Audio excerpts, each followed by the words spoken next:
अस्सलाम वालेकुम रहमतुल्लाहि व बरकातुहू। जनाब, मेरा नाम है रियाज और इंजीनियर स्पीक्स के प्लेटफॉर्म से मैं आज फिर आपकी खिदमत में जनाब हाजिर हूँ, एक बहुत ही इंफॉर्मेटिव वीडियो की तरह। जैसे मैं हमेशा कहता हूँ कि मेरी वीडियोस बहुत ही सादा सी होती हैं। ये एक ही बैकग्राउंड आपको नज़र आएगा क्योंकि मेरे पास एक ही जगह है जहाँ पे बैठ के मैं काम करता हूँ, और फिर उसके साथ मैं फारिग टाइम में ये कोई इस तरह की वीडियोस बना के भी मैं साथ में अपलोड कर देता हूँ। इस वक्त जनाब पाकिस्तान के अंदर आपने देखा होगा कि एक जो हुकूमती इदारे हैं वो मर रहे हैं आईएमएफ के पास जाकर लोन लेने के लिए। अभी जो पिछला प्रोग्राम था उसने उनको आईएमएफ में लोन दे दिया, वो अगले प्रोग्राम के लिए सर तोल रहे हैं कि जी हमें फिर जो है ना 3 साल के लिए इतने अरब डॉलर जो है ना वो दे दे। अगर आप, वैसे तो मैं टीवी नहीं देखता हूँ, लेकिन ये जिस तरह रील्स आ जाती हैं फेसबुक के ऊपर देखते हुए, और जब मैं यूट्यूब पे कुछ मतलब वैसे रैंडमली चीज़ें आती हैं सामने, तो या जो लोग डिस्कशन करते हैं जनरली, हमने देखा सियासत एक ऐसा सब्जेक्ट है कि हर किसी की ज़बान पे होता है।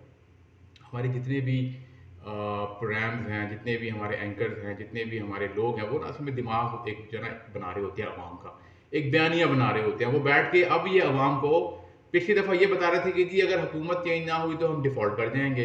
अब ये बता रहे हैं कि अगर हमें आईएमएफ का वो पैसा, वो भीख, वो कर्जा, वो खैरात ना मिली तो हम पता नहीं डूब जाएंगे और हम मर जाएंगे। ठीक है, देखिए, मैं अपनी वीडियोस में यही कहता हूँ ना कि अपने आप को वैल्यूएबल बनाइए। कुछ भी करने के लिए, कुछ बड़ा करने के लिए ना आपके पास दो चीज़ें होनी चाहिए, एक होती है नीयत और एक होती है काबिलियत। अगर आपके पास काबिलियत है और नीयत नहीं है तो भी नहीं हो सकता।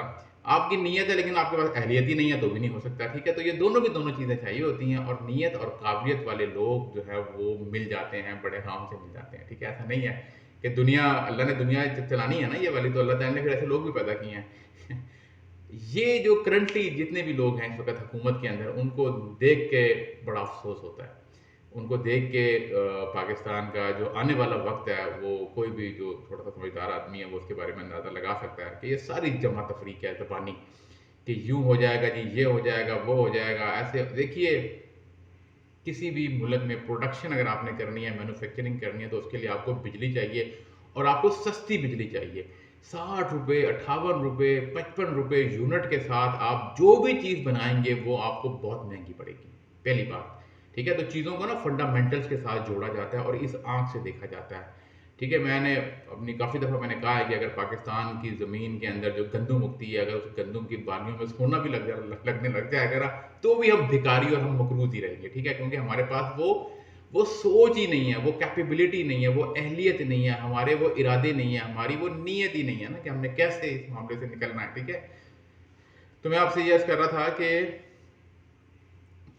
कि पाकिस्तान के अंदर जो जितने भी इस वक्त टीवी के ऊपर एक ना लोगों का दिमाग बनाया जा रहा है, एक जहनियत जो है ना उनके ख़ास अंदाज में शेप की जा रही है कि जी IMF IMF IMF, loan loan loan. हाँ जी, टैक्स लगाते हैं। देखिए, हुकूमत के पास सिवाय बिजली महंगी करने के, सिवाय गैस महंगी करने के, सिवाय पेट्रोल महंगी करने के, सिवाय टैक्स लगाने के, उनके पास कोई सोच नहीं है, कोई उनके पास रास्ता नहीं है कि जी कभी वो रोज़ वैलेट को बेच दो, कभी वो स्टील मिल के लिए जो है ना घाक ढूंढना शुरू कर दो, अब वो पीआईए के लिए जो ना वो जी सारी रुकावटें दूर हो गई हैं। कितने अफसोस की और कितने शर्म की बात है हमारे लिए कि एक असासा, एक कौमी एयरलाइन हमने बनाई थी, हमसे पहले जो भी मुखलिस लोग थे उन्होंने उसको खड़ा किया था, वो दुनिया की बेहतरीन एयरलाइन थी, और आज हम उसको जो है ना औने पौने दामों जो है ना बेचना चाहते हैं, क्योंकि हमारे पास उस एयरलाइन को चलाने की अहलियत नहीं है, हमारे पास काबिलियत नहीं है। और वही होता है ना, जिस तरह घर के बर्तन भांडे बेच के आप जो है ना अपना निज़ाम चलाना शुरू कर देते हैं, तो अब पाकिस्तान बिल्कुल उसी नहज के ऊपर पहुंचा दिया है कि अब हम अपने जो है ना असासे बेचना चाह रहे हैं कि कोई ले ले, कोई ले ले, कोई ले ले, कोई हमें भीख दे दे, उसके अलावा हमारे पास कोई वे अहेड नहीं है।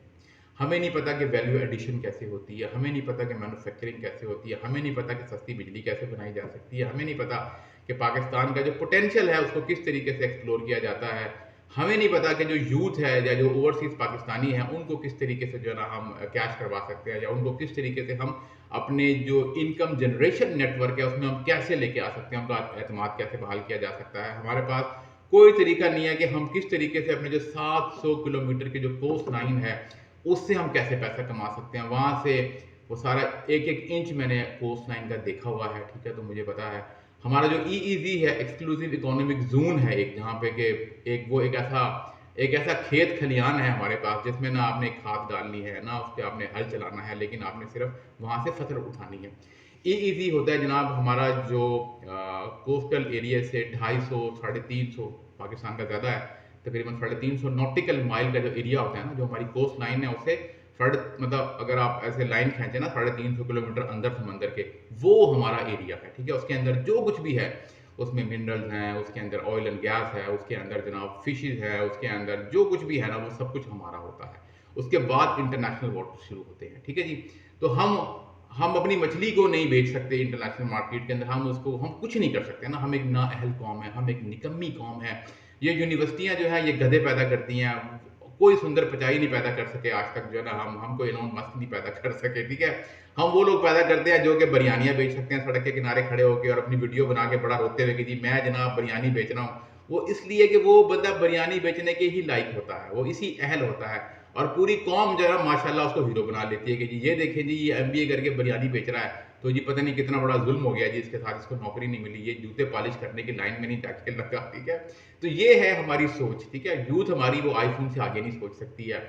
डबल केबल खरीद लें जनाब, मोटे मोटे टाइट डाल दें उसमें, टिकटॉक की जाना फिर बनाए, उसके बोनेट पे लेट के ऐनक पहन के यहाँ से आए और वहाँ से आए। ठीक है तो जनाब एक खास अंदाज में ना हमारी ग्रूमिंग की जा रही है इस मीडिया के थ्रू, जो है ना कि ये जो आपसे बात करता हूँ, चूंकि मैं प्रोफेशनल आदमी हूँ, मैं प्रैक्टिकल आदमी हूँ, मैंने जितनी बातें की है सबका मेरे पास सोल्यूशन भी है। मुझे पता है कि सस्ती बिजली जो है ना इस वक्त आप अगर बनाना चाहते हैं तो इस पर लोगों ने रिसर्च 1950 1960 1970 के अंदर जो हमारी कोस्टल बेल्ट है वहाँ पर रिसर्च हो चुकी है। वहाँ से आप 4 लाख मेगावाट बिजली जनरेट कर सकते हैं, 4 लाख मेगावाट। ठीक है जी, पाकिस्तान की जो है ना जो रिक्वायरमेंट है वो 1 लाख मेगावाट भी नहीं है। आप सरप्लस में बिजली जनरेट करके आप उस इलाके में इंडस्ट्रियां लगा के लोगों को फ्री ऑफ कॉस्ट बिजली दे सकते हैं कि आए जी दुनिया भर से इन्वेस्टर आप बुला सकते हैं कि आए जी यहाँ पे आके फैक्ट्री लगाएं, हमारे लोकल लोगों को आप यहाँ पे नौकरी पे रखें, बिजली हम आपको मुफ्त देंगे, आप देखेंगे दुनिया दौड़ती हुई आपके पास आएगी। ठीक है, लेकिन बदकिस्मती ये है कि हमारे पास इतना बड़ा दिमाग नहीं है। मैंने जिस तरह बताया कि दुनिया के कुछ 40 मुल्क देखे हुए हैं, मैं बीचेस के ऊपर भी जाता रहा हूँ और मैंने ये देखा है कि जो बीच है ना, वाटर स्पोर्ट बड़ी महंगी होती है। अगर आपका हमारा 700 किलोमीटर का कोस्ट लाइन है, ठीक है, उनमें से कुछ 250-300 किलोमीटर ऐसी जगह है जिसको कि आप जो है ना वो रेंट आउट कर सकते हैं पूरी दुनिया को, कि मतलब आप उसकी बिडिंग कर सकते हैं, वहाँ पे लोग आएंगे, अपना इंफ्रास्ट्रक्चर डेवलप करेंगे और वो आपको उसका बहुत हैंडसम रेंट देंगे डॉलरों के अंदर, करोड़ों अरबों डॉलर। आप उस जो है ना उस छोटे से एक ऐसा एरिया जिस पे कोई देखना, जहाँ पे कोई जाता भी नहीं है, वहां से आप कमा सकते हैं। ठीक है ना ये जो अब 1 अरब डॉलर के लिए भीख मांगते फिर रहे हैं ना, आप वहां से 4 अरब डॉलर जो है ना साल के कमा सकते हैं। ठीक है, इस तरह के और बहुत सारे सेक्टर्स हैं। आप ओवरसीज पाकिस्तानी के लिए पाकिस्तान के अंदर इन्वेस्टमेंट अपॉर्चुनिटीज जो है ना पैदा कर सकते हैं। वो वहाँ पैसा लगाते हैं, यहाँ पे जनाब फ्राडिये बैठे हुए हैं, ठग बैठे हुए हैं गवर्नमेंट की सरपरस्ती के अंदर, वो उनका पैसा लेके भाग जाते हैं, उनको सुबह बाग दिखाते हैं कॉलोनियों के नाम पे, प्लाटों के नाम पे, कमर्शियल प्लाजों के नाम पे, वो बेचारे वहाँ पैसा इन्वेस्ट करते हैं और वो उनका पैसा लेके भाग जाते हैं। कोई मैकेनिज्म नहीं है कि उनको पैसा वापस लेके दिया जाए। ठीक है, क्यों? हुकूमत के पास बस यही काम है, चोर बाजारी कर लो, खैरात मांग लो, भीख मांग लो, बिजली महंगी कर लो, टैक्स लगा लो। भाई टैक्स के लिए पहले इनकम जनरेट की जाती है। ठीक है, लोगों से इस तरह से नहीं होता कि आप, ये तो वही मिसाल हो गई ना कि पहले बादशाह सलामत के जो ना हरकारे घोड़े पे बैठ के आते थे और वो जनाब लोगों के घरों से जो है ना वो आटा दाल चीनी की बोरियां उठा के ले जाते थे। तो अभी भी बिल्कुल वही सूरत हाल है। अभी वो जो हरकारे हैं वो घोड़ों पे नहीं आते, अब वो गाड़ियों के अंदर आते हैं। ठीक है, वो आते हैं, आगे फैक्ट्री सील करके चले जाते हैं, करोड़ 2 करोड़ का 5 करोड़ का टैक्स का नोटिस देके चले जाते हैं। उसके बाद आप फिर अदालत के धक्के खाते रहते हैं और आप बदजन होके इस पाकिस्तान के ऊपर लानत भेज के आप यहाँ से चले जाते हैं। ठीक है, तो ये है स्टोरी इस मुल्क की बदकिस्मती से। तो जब तक आप अपने आप को एजुकेट नहीं करेंगे, जब तक आप अपने आप को सीरियस नहीं करेंगे, अपने आप को फोकस नहीं करेंगे, आप अपने आप को कभी भी, जिसे कहते हैं ना, विजनरी नहीं बना सकते, आप वो विजडम ही पैदा नहीं कर सकते हैं। ठीक है ना, इस मुल्क का ये भी मसला है कि यहाँ पर लोग पढ़े लिखे लोगों को पसंद नहीं करते हैं।